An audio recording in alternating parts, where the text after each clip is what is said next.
అనేది కార్యక్రమాన్ని వెలుగోడు మండల ప్రధాన కార్యదర్శి బండారు మహేష్ గారు అధ్యక్షత వహించాల్సిందిగా కోరుతున్నాను. అందరికీ నమస్కారం. ఇక్కడికి వచ్చినటువంటి ముఖ్య వక్త డాక్టర్ మురళీధర్ రెడ్డి గారిని బూతు నిర్వహణ వక్తగా వేదికపైకి ఆహ్వానిస్తున్నాను. అందరికీ నమస్కారం. నా పేరు డాక్టర్ వీర మురళీధర్ రెడ్డి. ఈ గత కొన్ని రోజులుగా మనము ఈ యొక్క పండిత్ దీన్ దయాళ్ ఉపాధ్యాయ ప్రశిక్షణ కార్యక్రమాల్లో అన్ని మండలాలు తిరుగుతూ ఉన్నాము. అన్ని మండలాల్లో ఉన్నటువంటి కార్యకర్తలకు మరియు మండల కమిటీలకు శిక్షణ కార్యక్రమాలు జరుగుతున్నాయి. ఇందులో భాగంగా కార్యపద్ధతి తర్వాత వీటిపైన మనము ఈరోజు తెలుసుకుందాం. బూత్ నిర్వహణ ఏ విధంగా చేసుకోవాలనేది మనము ముఖ్యంగా ఈరోజు గమనిస్తాము. తర్వాత ఈ కార్యపద్ధతిలో మనము కొన్ని అంశాలు మనము చర్చించుకోవాలా. ముఖ్యంగా ఈ కార్యపద్ధతిలో క్రమశిక్షణ కార్యక్రమాలు సగావుగా జరగడానికి ఏ విధంగా మనం చేసుకోవాలంటే బైఠకులు, కమిటీలు, కార్యశీలలు, శిక్షణ, పర్యటనలు, కార్యాలయము, కార్యక్రమాలు, ఆందోళనలు, సృజనాత్మక ఇవన్నీ ఉంటాయి. దీంట్లో మనము ఈ యొక్క సమావేశాలలో పదాధికారుల సమావేశం చేసుకోవాలి. పదాధికారులు అంటే మనం తెలుసు కదా, ఎవరు ఈ పదాధికారులు? మన మండల అధ్యక్షులు, జనరల్ సెక్రటరీలు, తర్వాత ఉపాధ్యక్షులు, వీళ్ళందరితో ఈ పదాధికారులతో మనము సమావేశము ఏర్పాటు చేసుకోవాలి. ఒక సమావేశం ఏర్పాటు చేసుకోవడానికి ముందస్తుగా అందరికీ దానిపైన ఏమి సమావేశంలో ఏమి అజెండా ఏమి ఉంది, ఏ దానిపైన చర్చించాలి, ఏదైనా ఒక కార్యక్రమం ఉందా, లేదంటే ఒక జయంతి వేడుకలు ఉన్నాయా, లేదంటే ఏదైనా కార్యకర్తలను మనము తయారు చేసుకోవడానికి గ్రామ పర్యటన చేసుకోవాలా, ఇవన్నీ ముందస్తుగా మనం చేసుకోవాలి. తర్వాత అదేవిధంగా కార్యకర్తలకు ఒక డేట్ అనేది ఫిక్స్ చేసి ముందరనే చెప్పుకోవాలి. ఆ విధంగా డేట్ అనేది చెప్పిన తర్వాత వారికి మరలా ఇన్ఫార్మ్ చేయాలి. ఒకవేళ సపోజ్ నేను అధ్యక్షుల వారిని, జనరల్ సెక్రటరీకి నేను చెప్తాను, అయ్యా ఇది కార్యక్రమం పెట్టుకున్నాము, సరే. ఇప్పుడు అధ్యక్షుల వారికి కానీ జనరల్ సెక్రటరీ కానీ మిగతా కార్యకర్తలు వస్తున్నామా లేదా అనేది ముందస్తుగా పర్మిషన్ మాదిరి తీసుకోవాలి రాలేని పక్షంలో.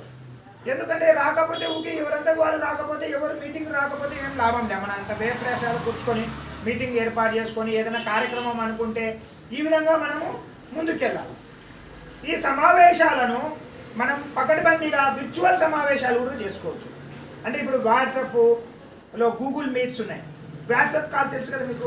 ఒక 5-6 మంది మనము వీడియో కాల్లో ఈజీగా మాట్లాడుకోవచ్చు. 10 మంది దాకా 15 మంది దాకా యాడ్ చేసుకొని ఒక వాట్సాప్ గ్రూప్ క్రియేట్ చేసుకొని ఆ వాట్సాప్ కాల్ వెరీ సింపుల్గా ప్రతి ఒక్కరికి మనకు తెలుసు. మన ఇంట్లో వాళ్ళు కూడా మన పిల్లలు ఏడన్నా చదువుతుంటే వాట్సాప్ కాల్ మనకు చేస్తూ ఉంటారు. ఆ విధంగా మనం అందరం లైన్లోకి వచ్చి అధ్యక్షులు లేదంటే ఈయన బయట నుంచి వచ్చిన మన జిల్లా అధ్యక్షుల వారితోనైనా మాట్లాడవచ్చు దాంట్లో యాడ్ చేసుకొని, లేదంటే మనము విర్చువల్గా ఎక్కడైనా ఎవరింటో వాళ్ళు కూర్చొనైనా ఈ విర్చువల్ సమావేశాలు ఏర్పాటు చేసుకోవచ్చు. కానీ దీనికి కొన్ని పద్ధతులు, నియమాలు ఉంటాయి. ఎందుకంటే ఒకవేళ మనం ఇంట్లోనే ఉన్నాం కదా అని చెప్పేసి కొద్దిగా డ్రెస్ నీట్గా పెట్టుకొని చేసుకోవాలా. తర్వాత అక్కడ ఇక్కడ ఇప్పుడు విర్చువల్ సమావేశాల్లో అక్కడ ఇక్కడ ఎవరైనా మనం ఇక్కడ కూర్చొని మాట్లాడుతున్నాం, ఇంట్లో ఉన్నటువంటి పిల్లలు కానీ వాళ్ళు కానీ ఎవరైనా వచ్చి వాళ్ళకి మనసుతో తెలియదు కదా, వాళ్ళు డిస్టర్బ్ కాకుండా ఉండడము, ఆ విధంగా చేయకుండా చూసుకోవాలి. తర్వాత మనం విర్చువల్ సమావేశాల్లో ఉన్నప్పుడు విర్చువల్ సమావేశాల్లో నువ్వు ఇట్లా వీడియో కాల్ పెట్టుకొని మాట్లాడుతున్నావు, నువ్వు కాఫీ తాగడం కానీ ఇటువంటి చిన్న పనులు చేయకూడదు. ఆ విధంగా చేస్తే మనకు ఇబ్బంది అవుతుంది. అదేవిధంగా మనం కార్యవర్గ కమిటీ అనేది చట్టబద్ధమైన సంస్థాగత వ్యవస్థ ఉండాలా. 3 monthsకి ఒకసారి మనం చేసుకోవాలి. మండల కార్యవర్గం, మోర్చా కార్యవర్గం కార్యకలాపాలను రిజిస్టర్లో నమోదు చేసుకోవాలా. మినిట్స్, తీర్మానాలు చేసుకోవాలా. పెండింగ్లో ఉన్నటువంటి ప్రస్తుత సమావేశాలు చర్చించాలి. పెండింగ్లో ఏదైనా సమస్యలు ఉంటే వాటిని ఇప్పుడు కొత్తగా జరిగే సమావేశంలో మనం చర్చించుకోవాలి. ఈ విధంగా అన్నీ రికార్డ్ చేసుకోవాలి. డిజిటల్ సభ్యత నమోదు ప్రక్రియ అన్ని స్థాయిలలో మనం శిక్షణ చేసుకోవాలి. మనము అందరి ఒక్కొక్కరికి ఒక పని విభజన అనేది ఇంపార్టెంట్. అందరూ ఇప్పుడు ఎంతసేపు కానీ అయితే సెక్రటరీ గారే చేసుకోవాలా, అన్ని జనరల్ సెక్రటరీ చేసుకోవాలంటే వాళ్ళకు ఉంటుంది, వాళ్ళ పనులు వాళ్ళకు ఉంటాయి, వాళ్ళ మనము మన భాషలో చెప్పుకుంటే ఆయన యాసంగాలు ఆయనకు ఉంటాయి, మస్తు ఉంటాయి. అందరు కలుపుకొని చేసుకుంటేనే మనము సమిష్టిగా మనము దీన్ని ముందుకు తీసుకెళ్ళవచ్చు. అన్ని మోర్చాలతో అన్ని మనకు యువ మోర్చా, కిసాన్ మోర్చా, మహిళా మోర్చా, ఎస్సీ మోర్చా, ఎస్టీ మోర్చా అందరితో మనము సత్సంబంధాలు పెట్టుకొని తర్వాత మనకి ఎవరైనా పనిచేసేటువంటి ఎన్జిఓ ఆర్గనైజేషన్తో కానీ యువ మోర్చాలతో కానీ అందరితో మనము పెట్టుకొని ప్రతి గ్రామంలో కమిటీలు వేసుకొని ఇప్పుడు మనకు కిసాన్ మోర్చా వాళ్ళు ప్రతి గ్రామంలో 5 మందితో కమిటీ వేయమని చెప్పి వాళ్ళు కూడా చెప్తున్నారు. కాబట్టి వాళ్ళతో మనం వాళ్ళ సహకారం మనం తీసుకొని ఈ విధంగా మనం ముందుకు తీసుకెళ్ళి మనం చేసుకోవాలి. అదేవిధంగా బూత్ స్థాయి నిర్వహణలో మనము ఇప్పుడు కొత్తగా SIR అనే కొత్తగా వచ్చింది మనకు.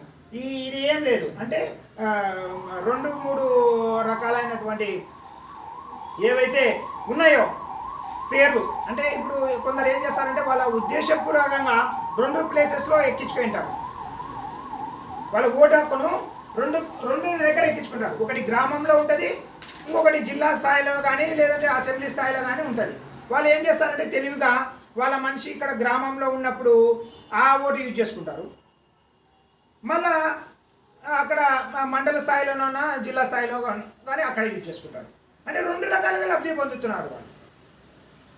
అటువంటి వాళ్ళని గుర్తించి వాళ్ళను ఫస్ట్ పేరు ఎక్కడుందో అక్కడే ఉంచి రెండో పేరును తీసేసే విధంగా మనం చేసుకోవాలి. అర్థమైంది కదా? అటువంటి వాళ్ళు మన దృష్టిలో మన పార్టీ కాకుంటే అయిపోయా అబ్జెక్షన్ చేయాలా. మనకు తర్వాత BL బూత్ లెవెల్ ఆఫీసర్ 2ను ప్రతి బూత్లో మనం ఏర్పాటు చేసుకోవాలి. దాని కార్యాచరణ ఉంటుంది. ఇప్పుడు అంతా మన మండలం నుంచి ఈ యొక్క SIR అనే ఈ కమిటీకి అధ్యక్షుల వారు ఒకరుంటారు. అధ్యక్షులతో పాటు ఎవరో ఒకరు బూతులు అన్నీ తిరిగే వాళ్ళు. అంటే మనం ఎన్ని గ్రామాలు ఉన్నాయి మనకు? 8 గ్రామాల్లో 8 గ్రామాల్లో ఉన్నటువంటి బూతులను అంతా మనం చూసుకొని ఎన్ని బూతులు ఉన్నాయనా ఈ ప్రతి ఒక్క బూతులు అన్ని బూతులకు ఒక BLO 2 ఉంటారు. BLO 1 ఆల్రెడీ మనము వేసుకుంటాం కదా. ఇప్పుడు దీని ప్రకారం BLO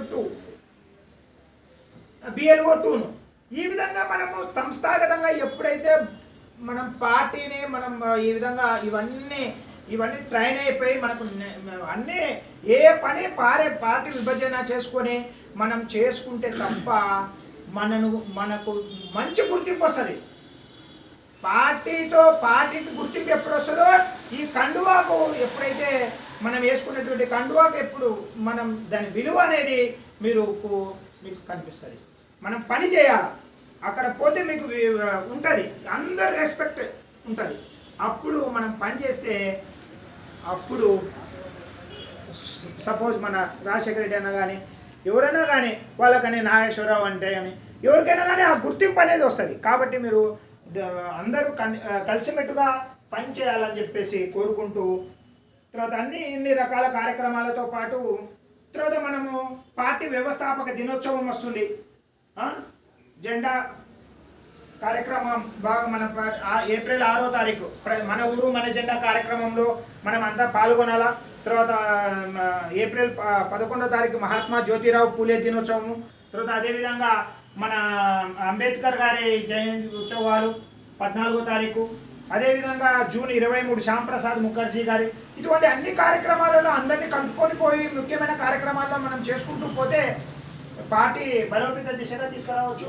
అదేవిధంగా మన ముఖ్యంగా ఈ 4 కార్యక్రమాలు ఏవైతే ఉన్నాయో ప్రతి ఒక్కరికి మంచి అవగాహన చేసుకోవాలి. ఏవి? మన ఊరు మన జెండా 6వ తారీఖు నుంచి స్టార్ట్ అవుతుంది. ఏప్రిల్ 6వ తారీఖు నుంచి స్టార్ట్ అవుతుంది. ప్రతి గ్రామంలో బీజేపీ దిమ్మె ఏర్పాటు చేసుకోవాలా ప్రజల్లో. తర్వాత దానికి ఒక QR కోడ్ పెడతారు. మనం దిమ్మె ఏర్పాటు చేస్తే జెండా ఉంటుంది, అక్కడ ఒక QR కోడ్. ఆ గ్రామానికి సంబంధించినటువంటి ఆ గ్రామంలో జరిగినటువంటి జనాభా ఎంత ఉంది, ఎవరు ఏ పథకంలో లబ్ధి పొందుతున్నారు, పెన్షన్స్ ఎంతమందికి పోతున్నాయి, ఎంతమందికి అక్కడ రోడ్లలో ఏ రోడ్లు మనం కేంద్ర ప్రభుత్వం నుంచి నిధులతో చేసినాయి, అన్ని ఏదైనా సరే మనమే ఇస్తున్నాము. కేంద్ర ప్రభుత్వ నిధులతోనే అన్నీ జరుగుతున్నాయి. కాబట్టి ఆ క్యూఆర్ కోడ్ ఇట్లా మనం స్కాన్ చేస్తే ఏదో ఫోన్పేలో కానీ గూగుల్ స్కానర్లో కానీ స్కాన్ చేసినామంటే మొత్తం ఆ ఊరి చరిత్ర అంతా బయటకు వస్తుంది. అదేవిధంగా చేరువ అన్ని పథకాల ఈ బుక్కులు అన్ని కేంద్ర ప్రభుత్వ పథకాలన్నీ ఉన్నాయి. మొత్తం A to Z రైతులకు ఎటువంటి పథకాలు అన్నీ ఈ బుక్లో మొత్తం. ఈ బుక్ ఒక్కసారి మీరు తిరిగేయండి, ఏదో టైం మీకు వీలైన టైం చూసుకొని ఈ బుక్ను ఒకసారి చెప్తే ఈ చేరువ ఎవరికి ఏం పథకాలు మనకు కూడా ఒక అవగాహన వస్తుంది. ఇన్సూరెన్స్ 20 రూపాయలకే మనకు యాక్సిడెంటల్ ఇన్సూరెన్స్, 330 రూపాయలు కడితే మనకు సహజ మరణం జరిగితే 50 సంవత్సరాలలోపు ఎవరికైనా హార్ట్ అటాక్ అటువంటి సహజ మరణాలు, హార్ట్ అటాక్ అనేది సహజ మరణం కిందకే తీసుకుంటారు, యాక్సిడెంటల్ కిందకి తీసుకోరు. దానికి 330 రూపాయలు ఏదో ఒక బ్యాంక్ అకౌంట్ ఉండాలో దాంట్లో చేసుకోవాలి. అదేవిధంగా జనతా వారధి మన సమస్యలు ఎప్పుడైతే మనం ప్రజల యొక్క సమస్యలను తీసుకెళ్ళి MRO MPD దృష్టికి, లేదంటే బస్సుల సమస్యలు, ఏదైనా సమస్యలు, రోడ్డు కుళాయిలు ఏమైనా వాటర్ రావట్లేదు, ఏదైనా పొల్యూషన్ జరుగుతుంది, ఇటువంటి సమస్యలంతా మనం చేస్తే జనతా వారధిలో మీకు ఒక గుర్తింపు వస్తుంది. అదేవిధంగా మనసులో మాట కార్యక్రమం ప్రతి నెల మనకు తెలుసు. మన ప్రియతమ నేత నరేంద్ర మోడీ గారు లాస్ట్ చివరి నెలలో 132వ మన్ కీ బాత్ ప్రోగ్రాం జరిగింది.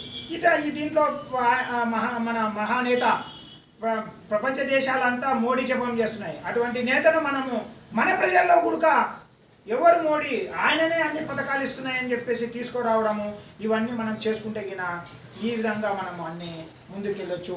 ఈ అవకాశం ఇచ్చినటువంటి మన రాష్ట్ర పార్టీ, కేంద్ర పార్టీ, కేంద్ర రాష్ట్ర మన జిల్లా పార్టీలకు అందరికీ ముఖ్య నాయకులకు అందరికీ ధన్యవాదాలు చెప్తున్నాం. భారత్ మాతాకి జై, భారత్ మాతాకి జై, భారత్ మాతాకి జై. ధన్యవాదాలు చెప్తున్నాం. ధన్యవాదాలు. ముఖ్య వక్త అయినటువంటి మురళీధర్ రెడ్డి గారు చాలా అందరికీ ఉపయోగకరమైన సన్నివేశం చేశారు. కాబట్టి సూచనలు ఇచ్చినట్టు అన్నగారికి